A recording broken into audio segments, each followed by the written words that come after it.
Bonjour mes chers, on continue notre leçon mesurer une capacité et aujourd'hui on va traiter ensemble l'unité usuelle une autre fois. Soyez attentifs, c'est parti. On commence par un petit rappel. Qu'est-ce qu'on a traité la dernière séance? Bravo, très bien. La dernière séance, nous avons traité mesurer la capacité d'un récipient. Comment avons-nous mesuré une capacité?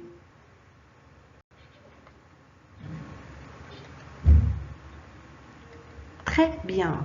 Nous avons mesuré une capacité en utilisant l'unité verre. Bravo.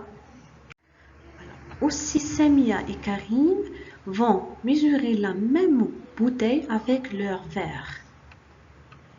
Alors, Samia a pris son verre et elle a rempli la bouteille avec 1, 2, 3 verres.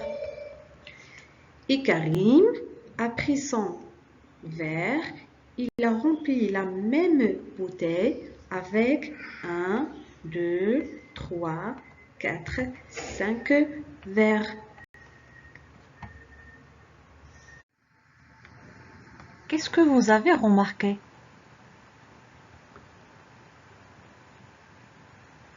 Très bien.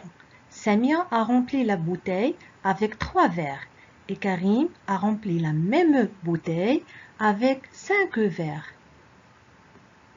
Pourquoi à votre avis?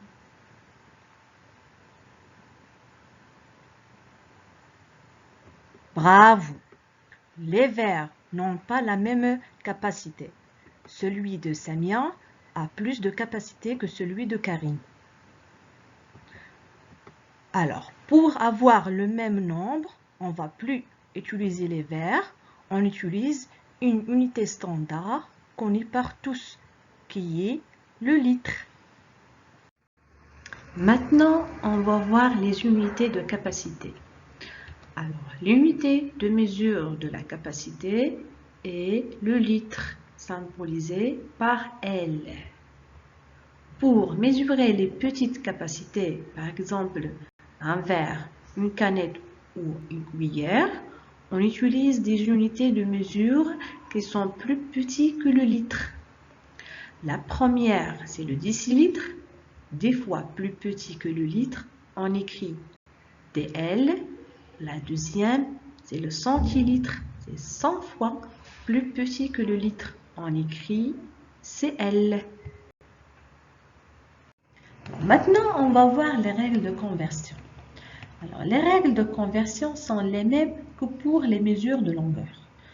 Vous vous rappelez bien, 1 mètre égale à 10 décimètres, 1 mètre égale à 100 cm et 1 décimètre égale à 10 cm. Alors, commençons par la première règle. Comme on a déjà dit que le décilitre est 10 fois plus petit que le litre. Donc, 1 litre égale à 10 décilitres. Prenons un exemple. 5 litres égale à combien de décilitres? Bravo, 50 décilitres. Alors, on fait fois 10. Maintenant, la deuxième règle. Aussi, on a déjà dit que le centilitre est 100 fois plus petit que le litre. Donc, 1 litre égale à 100 centilitres. Prenons un exemple. 8 litres égale à combien de centilitres? Très bien, égale à 800 centilitres. On fait fois 100. Et la troisième règle, 1 décilitre égale à 10 centilitres. Prenons un autre exemple. 35 décilitres égale à combien de centilitres?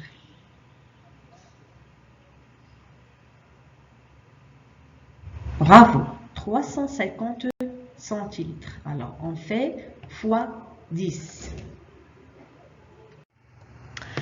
Alors, y a-t-il une autre méthode pour convertir les mesures de capacité? Alors, vous vous rappelez bien du tableau de conversion qu'on a déjà vu dans la leçon de mesure de longueur?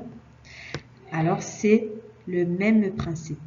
Alors, ensemble, on cherche 25 décilitres égale à combien de centilitres? D'abord, on dessine un tableau de 3 colonnes. Je pose le litre dans la première colonne, puis le décilitre dans la deuxième colonne, ensuite le centilitre dans la troisième colonne. Et on prend le chiffre des unités dans le nombre 25, évidemment c'est 5, et donc le 5 qu'on va placer dans la colonne de décilitres. Ensuite, on complète jusqu'à la colonne de centilitres avec 0. Donc, on trouve 250 centilitres. Alors, 25 décilitres égale à 250 centilitres. Prenons un autre exemple. 400 centilitres égale à combien de litres? Toujours, je trace le même tableau et je pose 400 centilitres dans le tableau. Toujours le chiffre des unités dans la colonne de centilitres. Puis, je cache la colonne de centilitres et décilitres parce que je n'ai pas besoin. Et je vois 4 litres. Donc, 400 centilitres égale à 4 litres. Bravo! Alors, aujourd'hui, on a traité mesurer une capacité en litres, décilitres et centilitres. C'est tout pour cette leçon. Je vous laisse des activités de soutien pour s'entraîner plus à la maison. Et à bientôt. Au revoir.